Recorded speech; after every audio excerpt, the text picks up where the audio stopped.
Friends, இந்த video பிடிச்சிருந்ததுன்னா like பண்ணுங்கள், ஷேர் பண்ணுங்கள், சப்ஸ்கிரைப் பண்ணுங்கள் ஃப்ரெண்ட்ஸ். ஹலோ ஃப்ரெண்ட்ஸ், இன்றைக்கி நம்ம ரிசர்ச் மெத்தடாலஜி பார்க்க போகிறோம். ரிசர்ச் மெத்தடாலஜியில் இன்ட்ரடக்ஷன் பார்க்கலாம். What is research? Research is the process. ரிசர்ச்ன்றது ஒரு ப்ராசஸ். அதில் நம்ம புது சொல்யூஷன் இருக்கிற ஒரு ப்ராப்ளத்துக்கு என்ன சொல்யூஷன் கண்டுபிடிக்கலாம் அப்படின்னு ஆராய்ந்து சில டேட்டாஸ் எல்லாம் கலெக்ட் பண்ணி பண்ணுறது தான் research. Research is the process of searching new solution to various ப்ராப்ளம்ஸ்க்கு சொல்யூஷனை தேடி நம்ம என்ன பண்ணுறோம், நிறைய டேட்டாஸ் கலெக்ட் பண்ணி அதிலிருந்து we will come to a conclusion. That is research. Next, definition. சில எக்ஸாம்பிள்ஸ் பார்க்கலாம். டெஃபினேஷன் முன்னாடி எக்ஸாம்பிள்ஸ் அப்படின்னு பார்த்தீங்கன்னா ஃபினான்ஷியல் ஃபீல்டில் பண்ணலாம், இல்லை ஒரு கிராஸ் நேஷ்னல் ப்ராடக்ட் கண்டுபிடிக்கிறதுக்கு. கிராஸ் நேஷ்னல் ப்ராடக்ட் தெரிஞ்சுக்கிறதுக்கு முன்னாடி நம்ம நாட்டோட பொருளாதார வளர்ச்சி எப்படி இருக்குன்னு தெரியும். இப்போ கரண்ட்டாக இந்த லாக்டவுன் ப்ராசஸில் நம்மளோட எக்கானமி எப்படி இருக்குது அப்படின்றது. ஸோ டேட்டாஸை வச்சு தான் சில இன்ஃபர்மேஷன் தெரியும்ல. இப்போ டெய்லி டேட்டாஸ் கொரோனா இதில் அப்டேட் ஆகிக்கிட்டே போகுது, இன்க்ரீஸ் ஆகிக்கிட்டே போகுது. ஸோ இதுக்கு இந்த டேட்டாஸை வச்சு தான் என்ன பண்ணுவாங்க, டெசிஷனுக்கு வருவாங்க. அடுத்து நம்ம லாக்டவுன் எக்ஸ்டெண்ட் பண்ணலாமா, இல்லை என்ன சொல்யூஷன் கொடுக்கலாம் அப்படின்றது. இந்த டேட்டாஸ்ன்றது என்னது, டெய்லி கலெக்ட் பண்ணி கொண்டு வருது. அந்த மாதிரி ஒரு பர்டிகுலர் ஃபீல்டில் இன்ஃபர்மேஷன்ஸ் நிறையா கலெக்ட் பண்ணி அதன் மூலமாக நம்ம ஒரு கன்க்ளூஷன் வருது. இப்போ ஹெச்ஆர் பேஸில் இருக்கலாம், இல்லை மார்க்கெட்டிங்கில் இருக்கலாம். மார்க்கெட்டிங் அப்படின்னு எடுத்திங்கன்னா ஒரு கம்பெனி அந்த கரண்ட் மார்க்கெட் ட்ரெண்ட் எப்படி இருக்குது அப்படின்னு தெரிஞ்சுட்டு அதை பேஸ் பண்ணி அவங்க இன்வெஸ்ட்மெண்ட் பண்ணுறதோ எக்ஸ்பேன்ஷன் பண்ணுறதோ அவங்க பிளான் பண்ணணும். ஸோ தட் அந்த ரிசர்ச் மூலமாக பண்ணும்போது அவங்களால சக்ஸஸ், அவங்களோட கோல் அச்சீவ் பண்ண முடியும். ஸோ ஒரு டெஃபினிஷன் பார்க்கலாம். வெப்ஸ்டார்ஸ் இன்டர்நேஷ்னல் டிக்ஷனரி என்ன சொல்லுதுன்னா, research as a careful critical enquiry. கேர்ஃபுல்லாக பண்ணுற ஒரு எக்ஸாமினேஷன், இன்கொயரி, ஒரு விசாரணை. In seeking facts or principal. எதுக்காக அந்த எக்ஸாமினேஷன் பண்ணுறோம், சில ஃபேக்ட்ஸ் கலெக்ட் பண்ணுறதுக்கு, இன்ஃபர்மேஷன் கலெக்ட் பண்ணி அதை ப்ராப்பராக இன்வெஸ்டிகேட் பண்ணுறோம். Diligent investigation. எதுக்காக இதெல்லாம் பண்ணுறோம், நம்ம என்ன கோலுக்காக பண்ணுறோமோ அதை achieve in order to ascertain something. சில விஷயம் நம்ம பிளான் பண்ண ஒரு விஷயத்தை அச்சீவ் பண்ணுறதுக்கு. So this is definition of a Webster's international dictionary. இப்போ டிஃபைன் பார்த்தோம். நெக்ஸ்ட் ரிசர்ச் என்ன மாதிரி இதிலெல்லாம் ஹெல்ப் பண்ணுதுன்னு பார்க்கலாம். So research AIDS in business decision making. ஒரு பிஸ்னஸ்க்கு அவங்களோட டெசிஷன் மேக்கிங் ப்ராசஸ்க்கு ஹெல்ப் பண்ணுது. ஏன்னா ரிசர்ச்சில் நிறைய இன்ஃபர்மேஷன் கலெக்ட் பண்ணி அவங்க ஃபைனலாக ஒரு கன்க்ளூஷன்ஸ் கொண்டு வருவாங்க. அந்த கன்க்ளூஷன் என்ன ஆகும், அந்த பர்டிகுலர் இப்போ மார்க்கெட்டிங்கில் ரிசர்ச் பண்ணுறாங்க அப்படின்னா மார்க்கெட்டிங்கில் அவங்க ஃபர்தராக என்ன பண்ணலாம் அப்படின்னு டிசைட் பண்ணலாம். இல்லை பர்சனலில் ரிசர்ச் பண்ணுறாங்க அப்படின்னா பர்சனலில் என்ன பண்ணலாம். பர்சனல்னா என்ன, இப்போ ஒரு ஹெச்ஆர் ஒரு பர்சன் அப்பாயிண்ட் பண்ணி இவ்வளோ ஹெச்ஆரில் பண்ண இப்போ ஒரு பர்சன் அப்பாயிண்ட் பண்ணலாமா, இல்லை இப்போ நம்ம லே ஆஃப் பண்ணணுமா, நியூவாக நிறைய எம்ப்ளாயீஸ் எடுக்கணுமா, கரண்ட் சினாரியோ என்ன அப்படின்றது அதுக்கு ஹெல்ப் பண்ணும். ஸோ இந்த மாதிரி ரிசர்ச் என்ன பண்ணுது, பிஸ்னஸ் டெசிஷன் மேக்கிங்க்கு ஹெல்ப் பண்ணுது. And facilitates to explore financial market. Research promotes investigation in banking and insurance sector by modeling and forecasting. ஃபியூச்சரில் என்ன நடக்க போகுதுன்றத சர்வே எடுத்து சொல்லலாம். ரிஸ்க் எலிமினேஷன், இது மூலமாக என்ன ஆகுது, கரண்ட் ட்ரெண்ட் தெரிஞ்சு அவங்க ப்ராப்பராக டெசிஷன் எடுக்கலாம். இப்போ நம்ம இது பண்ணாங்க டிமானிட்டைசேஷன், அப்போ கரண்ட்டாக என்ன பண்ணணும்னு பேங்க் டிசைட் பண்ணுறதுக்கு அதுக்கு முன்னாடி அவங்க ஒரு ரிசர்ச் ஒர்க் பண்ணியிருப்பாங்க. கண்டிப்பாக அது பிளான் பண்ணிட்டு பண்ணாங்கன்னா தான் கரெக்டாக அதை ஃபேஸ் பண்ணி நம்மளால் எக்ஸிக்யூட் பண்ண முடியும்.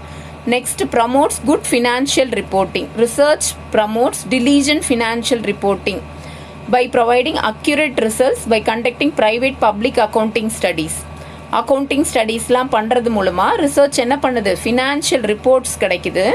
Analysis of different audit methodologies, நிறைய விதமான ஆடிட்டிங் மெத்தட்ஸ் யூஸ் பண்ணி அக்கௌண்ட் ஆடிட் கமிட்டிஸ் மூலமாக இந்த ரிசர்ச் நடக்குது. Research promotes diligent financial reporting ப்ராப்பராக நடக்கிறதுக்கு ஹெல்ப் பண்ணுது இந்த ரிசர்ச்.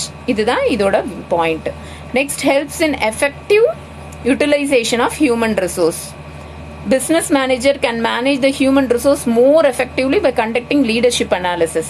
ஒருத்தரோட லீடர்ஷிப் குவாலிட்டிஸ் எப்படி இருக்கு, அவரோட டேலண்ட் எப்படி இருக்குது அப்படின்றது, எம்ப்ளாயியோட ரிலேஷன்ஷிப் கூட எப்படி இருக்காங்க, இதெல்லாம் பற்றி வேஜ் செட்டில்மெண்ட் எப்படி பண்ணுறாங்க, இதெல்லாம் அனலைஸ் பண்ணுறதுக்கு மூலமாக என்ன ஆகுது, ஹெல்ப்ஸ் அண்ட் எஃபெக்டிவ் யூட்டிலைசேஷன். ஒரு ஹெச்ஆர் ஹியூமன் ரிசோர்ஸ்னு பர்சன் எம்ப்ளாயியை ப்ராப்பராக அவங்களோட ஸ்ட்ரென்த்துக்கு ஏற்ற மாதிரி யூஸ் பண்ண முடியுது. Enables to capture the market. Research enables the capture to market for the product by conducting market. இதுதான் நான் சொன்ன எக்ஸாம்பிள். மார்க்கெட் ஸ்டடி பண்ணுறதுக்கு மூலமாக அவங்க மார்க்கெட்டை ப்ரைஸிங் டிட்டர்மினேஷன் பண்ணலாம், மார்க்கெட்டில் என்ன நிலவரன்றதை அவங்க கரெக்டாக ரிசர்ச் பண்ணி அப்ளை பண்ணுறதுக்கு ஹெல்ப் பண்ணுது. Formulation of new theory. A very important purpose of research is testing hypothesis and establishing theories. The proven hypothesis becomes new theory. ஏற்கனவே சில விஷயங்கள் நம்ம வந்து ப்ரூவ் பண்ணியிருக்கோம், அந்த தியரியில் நம்ம ரிசர்ச் பண்ணும்போது புது கன்க்ளூஷன்ஸ் வரும். மேத்தமெட்டிக்கலாக இருக்கலாம், ஸ்டாட்டிஸ்டிக்கல் டேட்டாஸில் இருக்கலாம். நம்ம வந்து இது வரைக்கும் இந்த மாதிரி இந்த பர்டிகுலர் ரீஜனில் இந்த மாதிரி ஒரு பிஹேவியர் இருக்குன்னு நம்ம வந்து கன்க்ளூட் பண்ணியிருக்கோம். பட் அதை வந்து ஃபர்தராக ஸ்டடி பண்ணும்போது அந்த பிஹேவியரல் சேஞ்சஸ் ஏதாவது இருந்ததுன்னா அது நமக்கு அப்டேட் ஆகலாம். இந்த மாதிரி நிறைய நம்ம என்ன பண்ணலாம், நியூ தியரிஸ் கண்டுபிடிக்கிறதுக்கு ஹெல்ப் பண்ணுது. Business forecasting and future prediction. அதாவது முன்னாடியே நம்ம இந்த மாதிரி ஒரு ஸ்லோ டவுன் இருக்குன்னு நம்ம ப்ரெடிக்ட் பண்ணுறோம்னு வச்சுக்கோங்க ரிசர்ச் மூலமாக. அதை பேஸ் பண்ணி கம்பெனிஸ் என்ன பண்ணுவாங்க, அவங்களோட பிஸ்னஸை அவங்க ரிசல்ட்ஸை பேஸ் பண்ணி பிளான் பண்ணுவாங்க. அதுக்கு ஹெல்ப் பண்ணுது. பிஸ்னஸ் ஃபோர்காஸ்டிங், அவங்களோட ஃபியூச்சர் ப்ரெடிக்ட் பண்ணுறதுக்கு இந்த ரிசர்ச் ஹெல்ப் பண்ணுது. அப்புறம் supports control. Result obtain by conducting research supports control. என்ன ரிசர்ச் பண்ணுறதுக்கு மூலமாக அவங்களுக்கு கண்ட்ரோல் பண்ண முடியும். Research enables to highlight the deviation between actual happening with the predicted happening. அவங்க இப்படி தான் நடக்கும் அப்படின்னு ப்ரெடிக்ட் பண்ணி வச்சுருக்காங்க. பட் உண்மையாலுமே என்ன நடக்க போகுதுன்னு ரிசர்ச் ஒன்று சொல்லும் போது அது நம்மளை ஒன்று அலர்ட் பண்ணோம். அதுக்கு பேஸ் பண்ணி நம்ம ரெடியாகி நம்மளோடதை கண்ட்ரோல் பண்ணுறதுக்கு ஹெல்ப் பண்ணுது. Facilities problem solving. ப்ராப்ளம் வரப்போகுதுன்னு தெரியும் போது அதை சால்வ் பண்ணுறது ஹெல்ப் பண்ணுது. Of study. Research enables to promote SWOT analysis in all areas of study. Research வந்து ஸ்ட்ரென்த்து, வீக்னஸ், என்னென்ன வீக்னஸ் இருக்குது எல்லாமே வந்து ஒரு ரிசர்ச் பண்ணுறது. ஒரு சர்வே மாதிரி எடுத்துக்கோங்க. இப்போ வந்து ஒரு எந்த கட்சி ஆட்சிக்கு வருதுன்றது ஒரு சர்வே எடுக்கிறாங்க இல்லையா, அதனால் என்ன தெரியும், முன்னாடியே சர்வே, அதாவது ஒரு எலெக்ஷன் நடக்கிறதுக்கு முன்னாடியே சர்வே எடுப்பாங்க இது. அப்புறம் எலெக்ஷன் நடக்கும்போது ஒரு சர்வே இருக்கும். ரிசல்ட் இப்போ ஆக்சுவல் வேறு இருக்கும். இது வந்து ப்ரெடிக்ஷன் பேஸ் பண்ணி நிறைய டெசிஷன் மேக்கிங் பண்ணலாம். ஸோ அந்த மாதிரி. And methodological advancement. Research brings out new methodology and contributes to enrichment of knowledge in all area of study. Research brings out new புதுசாக ஒரு டெக்னாலஜி இன்ட்ரடியூஸ் பண்ணுறதுக்கு ஹெல்ப் பண்ணும் research பண்ணி. அண்ட் கான்ட்ரிபியூட் டு இதனால் enrichment of knowledge in all area of study. Knowledge வந்து we can gain more knowledge by making a research. Development of scientific attitude. Research creates a mindset to ask questions like why and how. research பண்ணுறதுக்கு மூலமாக ஒரு விஷயத்தையும் நம்ம ஆராய்ச்சி பண்ணுறோம், ஏன் நடக்குது, எதுக்கு நடக்குது அப்படின்னு சொல்லிட்டு. creativity and invention. The major purpose of research is to encourage creativity. புதுமையான, இப்போ சயின்டிஃபிக் ரிசர்ச்னு எடுத்துக்கோ, புதுமையான நிறைய விஷயங்கள் அவங்க கிரியேட் பண்ணுறாங்க, இன்னோவேட் பண்ணுறாங்க. Advancement of knowledge and prosperous life. Research adds stock to the existing knowledge and facilitates knowledge creation. புதுசாக கண்டுபிடிக்கிறதுக்கு மூலமாக என்ன, நாலேஜ் அப்கிரேட் ஆகுது. ஸோ இதெல்லாம் தான் நம்ம ரிசர்ச் மூலமாக கிடைக்குது. இதெல்லாம் தான் நமக்கு ரிசர்ச் மூலமாக தெரிய வருது. நெக்ஸ்ட் டாபிக்ல நம்ம டைப்ஸ் ஆஃப் ரிசர்ச் பார்க்கலாம்.